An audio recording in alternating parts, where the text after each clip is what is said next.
think that song got me so excited I couldn't wait. And Valerie whispered to me, she said, that's great, a spiritual message in a Broadway song. And I turned around and said, there's a lot of them. And you guys will be hearing more. I lived in New York for 25 years, and my first spiritual experience, I have to say, was when my parents took me to see the musical of the touring company, The Music Man.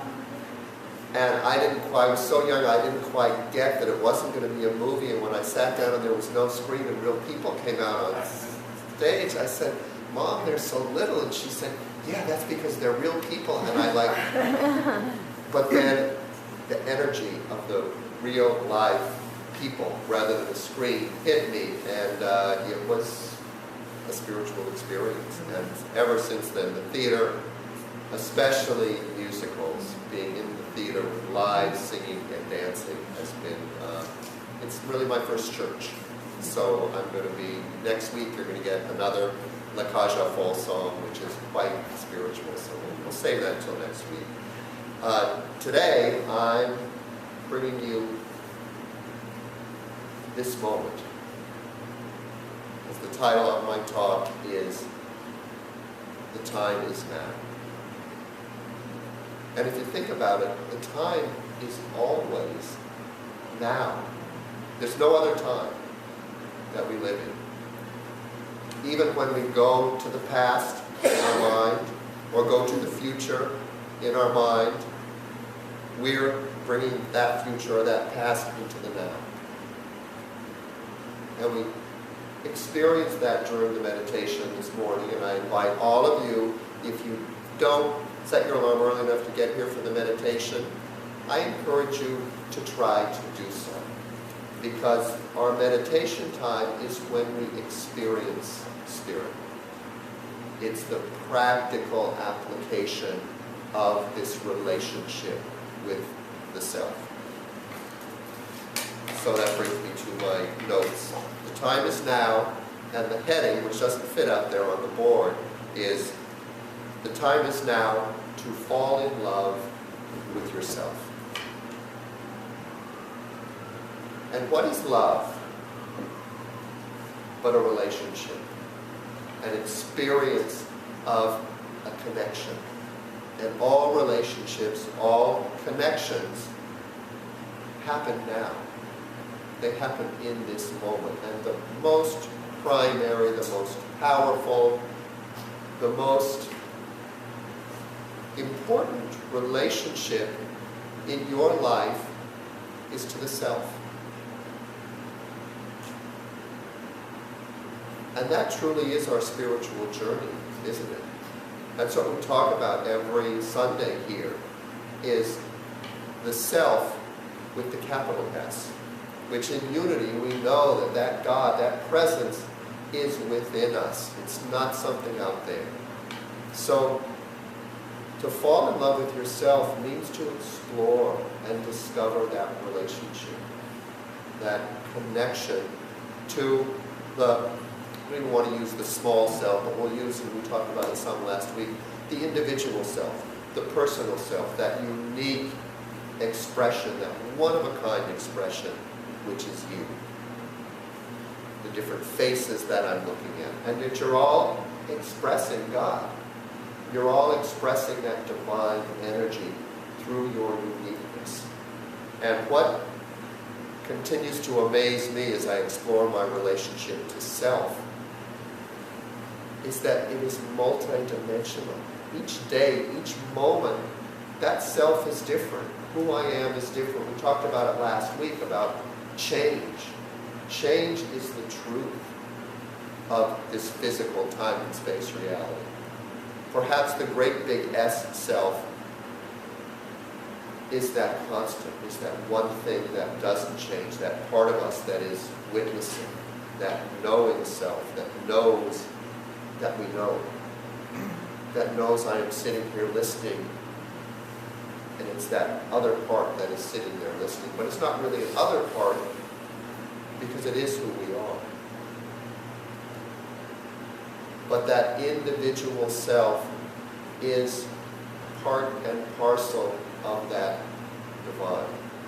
We experienced that in our meditation this morning when through the breath, the Father, this divine sky, invisible substance around us, the Father energy, and through the body, the physical Mother Earth energy.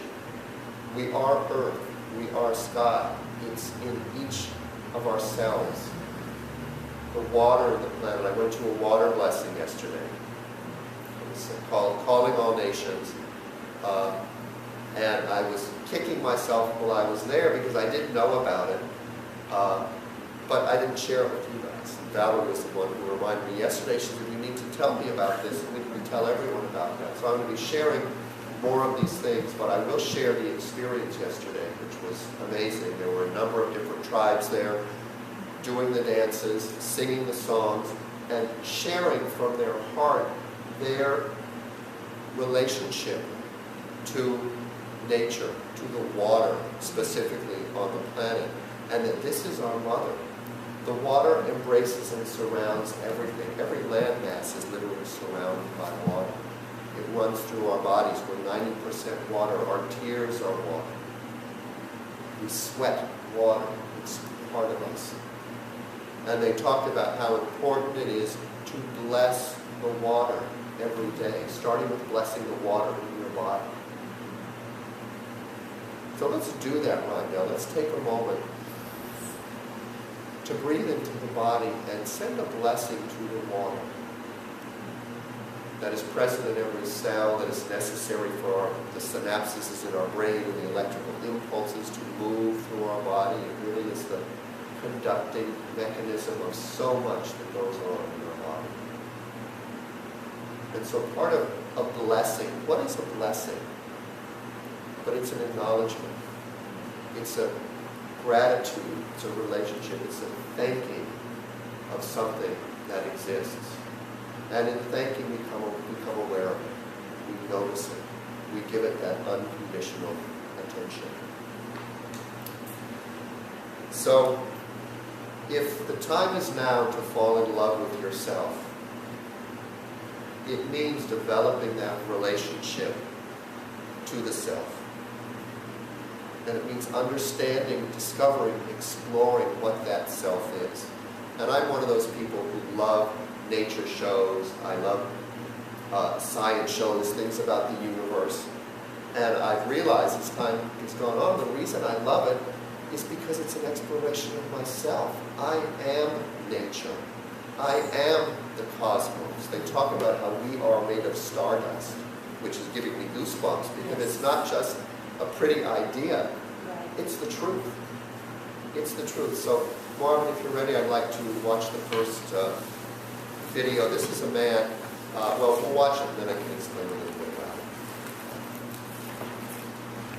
Stepping into the river of change, going from the old self to the new self, crossing that river is the biological, neurological, chemical, genetic death of the old self. It is a little dying of the old biology.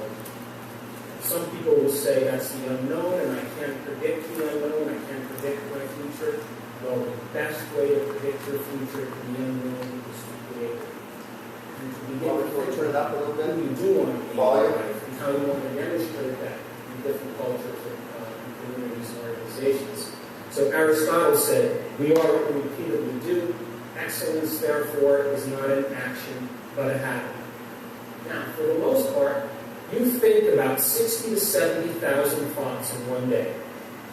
Out of the 60 to 70,000 thoughts that you think in one day, 90% of those thoughts are the same thoughts as the day before. So the same thoughts will always lead to the same choices. The same choices will always lead to the same behaviors and actions. The same behaviors will lead to the same experiences. And the same experiences will produce the same feelings and emotions. And that same emotions will inspire the same thoughts. And that's called a personality. That's called an identity. And your biology is equal to how you think, how you act, and how you feel. So then, when people begin to realize that the brain begins to hardwire its circuitry, because nerve cells that fire together wire together, as you think the same thoughts and perform the Your brain begins to hardwire itself into a finite set of patterns. And that finite set of patterns, that box to the brain, a finite signature is called a personality. And by the time we're 35 years old, we become a set of memorized behaviors, emotional reactions, beliefs, and perceptions that function just like an automatic program. And so when it comes time to change, and the person is going to use 5% of their conscious mind to go against 95% of what they've memorized subconsciously, they can think positively all they want. But if they've memorized negativity, that's mind and body in opposition. A person can pray and create a dream board for a new life and have their vision very clear, but if they feel unworthy or if they feel guilty, that's mind and body in opposition. And we have to then recondition the body to mind.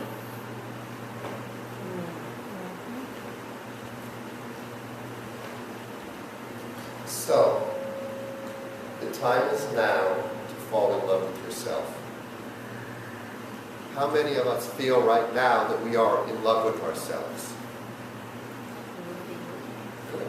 There are some people who are kind of feeling this way. Great. But what that tells me is that you are in the here and now, listening, feeling, authentically being here. Because that is the energy that we are. We call it love. It's a word, but it's so much more than a word. It's what holds this whole universe together. It's that blue sky around us, that Father conscious energy that is embracing the physical, experiencing, sensual Mother Earth.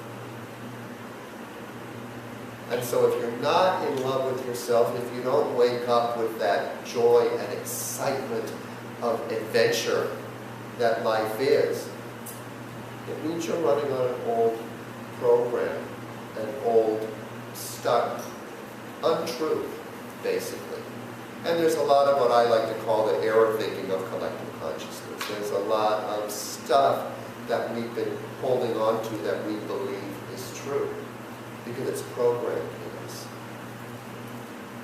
And so, how do we move forward? How do we become the metaphysicians? I'm going to stick to my notes here as much as I can, because I can go off on tangents, and then afterwards I go, oh, I missed all that stuff. So, he talked about recondition the body and tune the mind. What it means is recognizing that our primary relationship, or two of the primary tools or parts that we need to focus on, is that relationship between mind and body. We've talked about that a lot in the past few months, really listening to our emotions and looking at our thoughts. We need to become the witness self, the metaphysician, which is the one who steps back and observes without judgment and then says, what do I want to create? What is my choice rather than my reaction to what is? And so when we listen to the emotional center, we look at our thoughts, and then we recognize that our ego personality that's trying to figure life out is working against our capital S self. Because we are not just this body, we're not just our intellectual figuring mind. We are that energy that creates and keeps this whole universe working in harmony and continuing. We are the bees that create the hive and make the honey. We are the blossoming flower. We are the cosmos out there that is endless. We are temperature. Have you ever stopped to think about how many things in this world that we know are eternal and in a sense unfathomable with our conscious mind? Think of temperature. We're at a very nice, comfortable temperature. It goes within maybe, how many degrees that we can really live in and be comfortable. And this earth maintains that pretty much. But temperature can go, how cold can it get? We don't know, right? It can get colder and colder and colder on forever, and who knows what exists in those other realities. How hot can it get? And as temperature changes, our physical world changes with it. But we found a balance where we can exist and notice it. How about sound? How loud can it get? How soft can it get? We can be within a certain range. And then the scale, how low can the tone go? We can go, but we know we can get much lower and deeper and vibrate at a deeper level that goes beyond what we can. Same thing with how high can it get. It goes up into a high pitch, but it goes somewhere else. Every single part of our existence is like that. We're within this one tiny little balanced piece.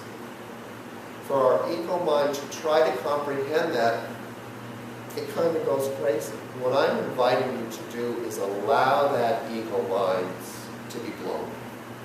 That old 60s term, wow, that really blew my mind. That's a good thing, because what it does is it opens us up to that divine energy and forces us to surrender. The ego mind so wants to figure everything out and know what's going on. Once we admit and realize that we can't know, once again we're back to faith. Each and every moment as we continue, we're living in faith. Because we don't know, we can't figure it out. We have no, in this brain right here and now, no way of really conceiving and understanding all the energy, the divine intelligence, the support, the love that holds us together, just within our physical bodies. Did you know that quantum physics has now proven that we are 99.999999 onto infinity point spirit, invisible substance?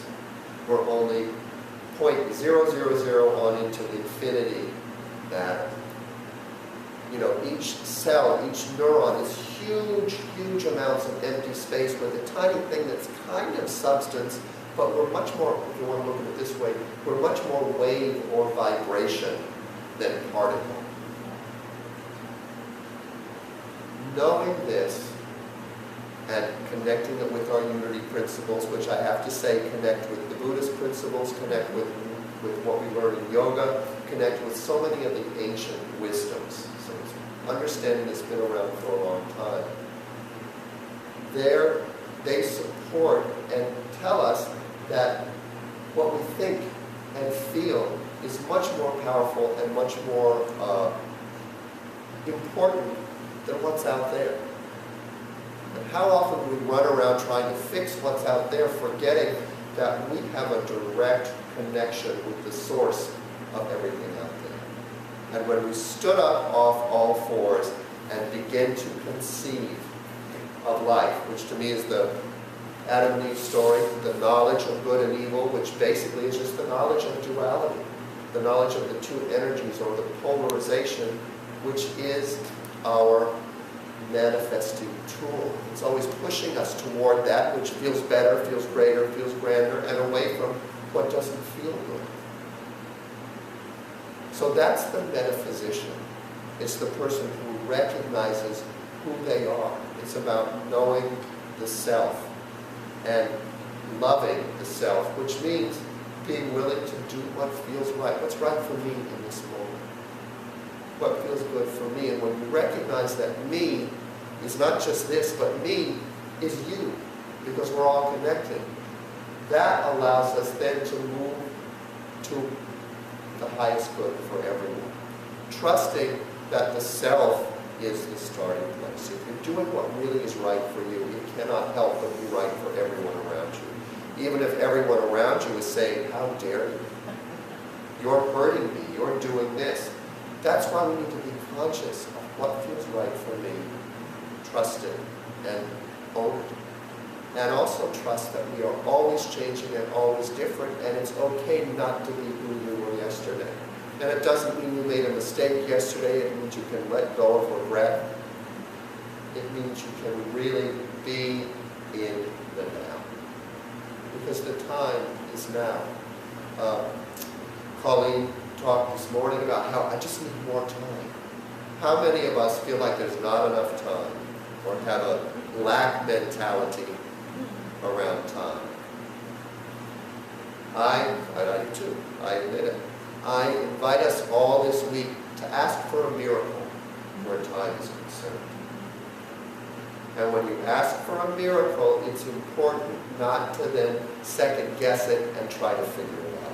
Don't we do that? I want a miracle. God, will you do this for me? As soon as we ask, we finish our prayer. Now, what am I going to do about that? We immediately try to jump in and figure it out. So it's like, God, will you do this for me? And then we'll take it back. So let's ask for a miracle around time. Ask for a sense of abundance around time. Let go of how it's supposed to happen and be willing to be surprised. Because what is a miracle but something we don't expect? Something's beyond how we think it's supposed to go or how we think it can happen. There are certainly small miracles that if we stay focused and allow ourselves to see them, we realize they're not small. So let's ask for a miracle around an abundance of time. And then let's take an action. And the action I'm going to take, I will share with you, but I invite you to open up and feel, ask yourself, that relationship to self, what your action might be. But my action is going to be to spend some conscious time doing something I want to do that feels good without needing any result, without having it be about some sort of thing that's going to happen at the end. Just something, doing it for the sake of doing it because it feels good and being in the present moment. So, metacognition. Does anyone know what that word, kind of a big, fancy word? Above the physical? Above the physical, it's a good guess. Metacognition, self-observational thinking. It's that recognition of knowing that we know. It's suddenly realizing you're obsessing. Oh, I'm sitting there, I'm up in the monkey mind, I'm obsessing about that, and I don't need to do that. It's recognizing old patterns, it's recognizing the unconscious and making it conscious. It's our spiritual journey, metacognition. It's noticing our hearts beating and noticing that we've stopped and are present with that. It's developing our relationship with that witness self, that part of us that has been with us as far back as we can remember, has never been judging, has simply been observing, has been there. And of course, for me, it connects with being a metaphysician, which the metaphysician, for me, means beyond the physical. We recognize that the physical is just, in a sense, the densest or most solid experience of our thoughts and our feelings made manifest. So the metaphysical is the kingdom of heaven within. The physical is that, as above, so below. Our Father who art in heaven, hallowed be thy name. Thy kingdom come, thy will be done. So thy kingdom come is that kingdom of heaven within. It's our hopes, it's our dreams, it's our highest imaginings of what life can be. Bless you. And when we trust that that kingdom of heaven within is where all this springs from, and it really is all about what we focus on. What are we choosing to focus on? And at this point in my spiritual journey, and certainly it's been reflected in a lot of people in my life, we're at that point where we're becoming much more aware of all the negativity, of all those stories, of those feelings that come up and how we immediately want to attach them to some old story, and we can get stuck in that because of the error thinking of collective consciousnesses that we're not powerful, life is happening to us, we're victims, there's certain things we have control over, there's certain things we don't, there's nothing that we can do about it. Always something we can do about it. And guess what? Being the metaphysician means the first thing we do when we're not sure is we turn it over. We don't have to figure life out. Life is not about figuring it out. It's not about solving some problem out there. It's going within and saying, what serves me? What do I want? What's my highest good? How do I take care of myself in this moment now? Because the time is now.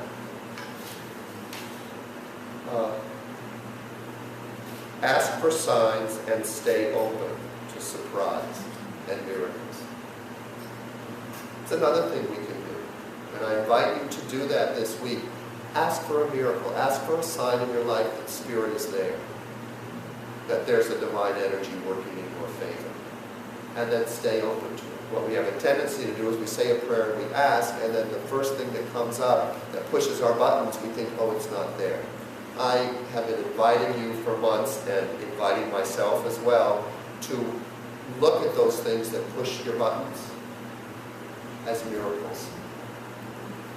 Follow the energy. If it's bringing up an energetic reaction in you, it's pointing you to your power.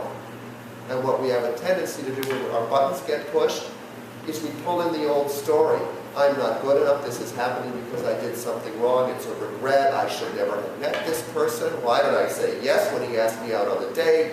You know, whatever comes up. Why was I born into that family? Look at the story that comes up when our buttons get pushed. And then tell a different story. What he talked about up here. You know, we think we can just pray and say an affirmation that's going to go away.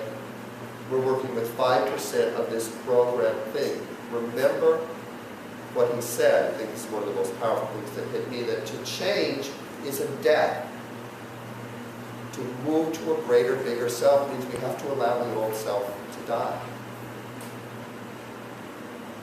And so that's a lot what happens when our buttons get pushed. It's Spirit moving us to a bigger place, saying something in here is out of balance, something's not working. Go to the feeling first. Recognize what it is, and then don't try to fix what's out there. Allow the feeling to have its life. Allow the energy to move. Emotion, energy in motion. It's never about fixing something out there. It's about allowing that energy to move through you and literally change you. That's what's happening on the planet today. I read a very powerful book called An Angel Called My Name, and she spoke at the water ceremony yesterday, was on her knees in tears, calling in the Divine Mother through the water. I mean, the ceremony was so powerful. There was a monk there who had a message from the Dalai Lama. Jyoti spoke. A man from a shaman from Ecuador came, and he stopped the whole thing. The drums had been going all day long. He came up, and the first thing he said, and he spoke very little English, but he practiced in English, he said, right now is a very important moment. And then he said, this is not a game, this is reality. And you could just hear in his voice the power, and then he silenced all the drums. And as the drums silenced, a hawk, suddenly someone said, look, this hawk, I'm getting goosebumps again, very close, came over and circled the whole place twice, and then paused over us. And then as he began to speak, the hawk moved off. And he talked about the rainforest. He talked about what they've been through. He said, this is a very important time, and it's not a game. We need to wake up. Mother Earth is us. And he shared about what's going on, and you felt it. And he said, the blessing of the water we're doing today is not just a symbol. We are powerful co-creators with this planet.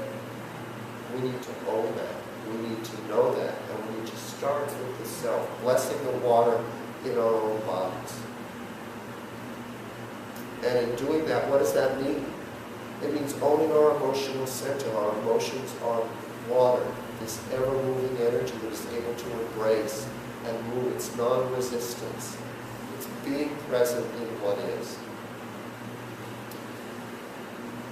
So it also means to be able to change and move forward. It means dismantling your structure of knowing. Wonderful, amazing phrase from Maria Nemeth, who was a psychologist, and now she's a very popular life coach.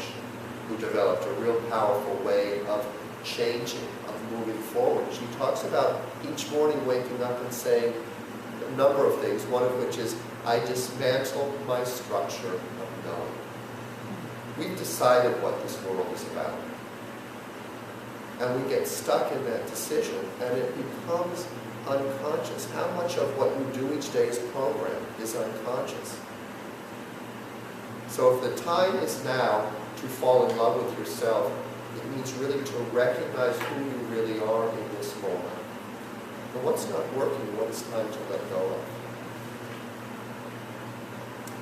So dismantling your structure of knowing really means to expect a miracle. You've got a certain knowing, this is what life is. If it's not totally serving you, if you don't wake up totally in love with this life every day, ask for change. Say, I'm ready for something new, and a miracle is something you're not expecting, something you didn't think could happen. So stay open to that. Trust that if you're in love with yourself, it's not just this physical body that you've gotten to know, it's the miraculous, unknowable universe that you are part of. There's no separation between you and Mother Earth, between you and the sky. You feel it in your body, you breathe it in the breath. And the fact that you know that, that's God. That's God within you. It's another miracle you can ask for, is open me to more knowing. Allow me to know, what did God, would Jesus tell us? Ask to know the Father more. I want to know you. That just leads to it. Let your mind be blown. Let it expand. And aside from reaching up to that mind-blowing, allow yourself to be more powerfully present in your body. My feeling more and more as my spiritual journey continues is that's what Jesus was telling us. When he talked about the kingdom of heaven within, he was telling us, stop trying to get out there somewhere in the sky. When he, at the Last Supper, gave us the bread and said, this is my body, as God present in this body on earth, gave us the wine and said, this is my blood, drink the wine. That's what the Catholics do at the communion. They continue to do that. That same spirit now on the planet, this movement that we've been in since Christ came and really before, and we're really just still taking baby steps into it. It's divine consciousness, or the God force, moving fully into matter as the conscious manifestor. Can you imagine what we could do if each person on the planet began to be present in that vibration that the Christ was present in, or Buddha, or many of the great stories we've heard, especially in India, they recognize this. There's gurus and avatars all over who are creating miracles daily, doing things beyond what we think is possible. Dismantle your structure of knowing, of what you think life is about. Get outside the box, better yet, blow that box up. We don't have to know what's next, as long as we know that we are the conscious creators, and what we focus on, the vibration we're in, comes to us. So the time is now to fall in love with the self, because that energy of love vibrates out from you, creates a different world, and draws to you exactly what you need, what feeds the soul. Listen to the body. It's the other thing that's important. Be in the body. Celebrate everything. Celebrate the food that you eat. When you make a meal, put your loving energy into that meal. If you go out to a restaurant, send a blessing to the cook and your waitress. Are you really connecting with each person in your life? When the clerk helps you at the store, do you look them in the eye and say, thank you for taking care of me today? I don't always do that either, but when I do it, I see and feel that it changes that person, that a moment happens, that there's a miracle. If you notice it, there's a miracle. I can do it when I get on the phone and I'm upset about something, my computer's not working right or whatever. I can go with that energy, and then when I hear someone's voice on the other end, I now am conscious enough to remember just hearing the vibration on the other end. Oh, this is an opportunity for me to connect with the person. There's still an intention there. I want my problem to be solved, but I have learned that if I acknowledge the person first, I connect from a heart space with that person, my problem's going to get solved. If I call up the most important thing to me is the problem, very often I'm focused on the problem, and that's what sticks. If I focus on the connection and the relationship and the energy of love that's there, the problem goes away, because the problem is never important. What's important is the relationship, what it's telling you about the self, and how to show up differently. Can we show the chart just real quick, and then we're going to bring it on home, as they say. So here's a chart that I do love. I would only change, I would erase animal to ego mind. Can everyone see if I stand here or am I in the way? Okay. I just want you to be able to hear me. I would say that that's the ego mind. He calls it animal because he talks about animals being in that fight-flight space. And he makes it very clear that the animals know when to be in the fight-flight space because they're right in the moment. And if they need to flee or if they need to decide to fight, they're there. But 15 minutes after a zebra is chased by a lion, he's back grazing. He's processing, he's gone. What's happened to us is our brains have developed, and this ego mind has looked at all the possible things that can go wrong. We're constantly in fight-flight. We don't know how to relax.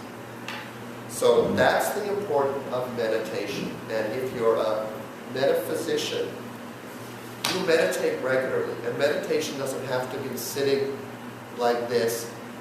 It can just be stopping and being conscious and breathing and saying, what's my relationship to myself right now? What am I feeling in my body? What's going on with me? So it's pretty clear that there's a big difference. Animal is based on survival. When you're balanced and becoming the metaphysician or connected with the divine, you recognize that you are the creator in your life. It's the difference between stress and homeostasis. Homeostasis basically means everything's working in harmony and for the highest good. Contraction or expansion, it's simple.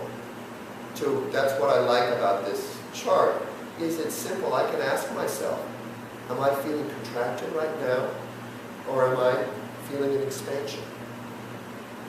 You can literally feel it in your body. Catabolism or anabolism, same thing as catabolism is when your body is not working in harmony and it's breaking down. Truthfully, that breaking down is sometimes good at certain points. But anabolism is when everything is working in balance and the body is building up. When we sleep, we go into an anabolic state. And when we meditate, we're in an anabolic state. When we're stressed out, we're in that catabolic state. And it's good at certain points. Those of us who exercise know that we exercise to get things going, break down certain parts of our body, and then we allow it to rejuvenate. We all know that we can't exercise continually. If you over-exercise, it goes down. So we're seeing the balance here.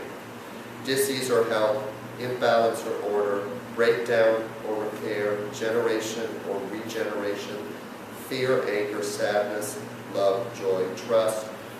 I would even switch that around too, because I think the emotions need to be honored, all of them. We've so much judged our emotions that when fear, anger, or sadness come up, we run from it. And so much of the stress that we're in is because we're constantly trying to avoid a feeling that has been there for a long time. And so often the most loving thing you can do is allow the anger, allow the fear. When your buttons get pushed and that comes up, first of all you say, is what's happening out there and what's happening in here in balance? Or is this inner feeling out of balance with this outer activity that just happened?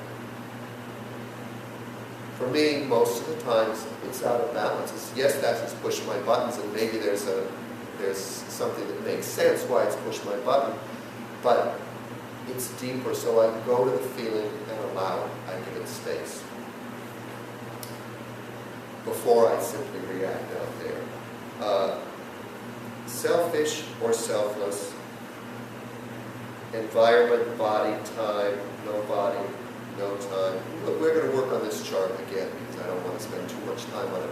But there's a lot of stuff. There's a lot of stuff we can go deeper into as well, and I want to honor the time. So, to end, I just want to talk about balance and harmony, evolution and devolution, which is evolution is really surrendering to what is and trusting. Devolution is not being willing to dismantle that structure of knowing, to say life is what it is and I know what it is, period, end of subject. We need to be in that place of I don't know, that place of faith where I don't know, and that's a good thing because it means I know that I'm connected to something much greater than I can comprehend, and to breathe into it. It frees you. It frees you to allow the change.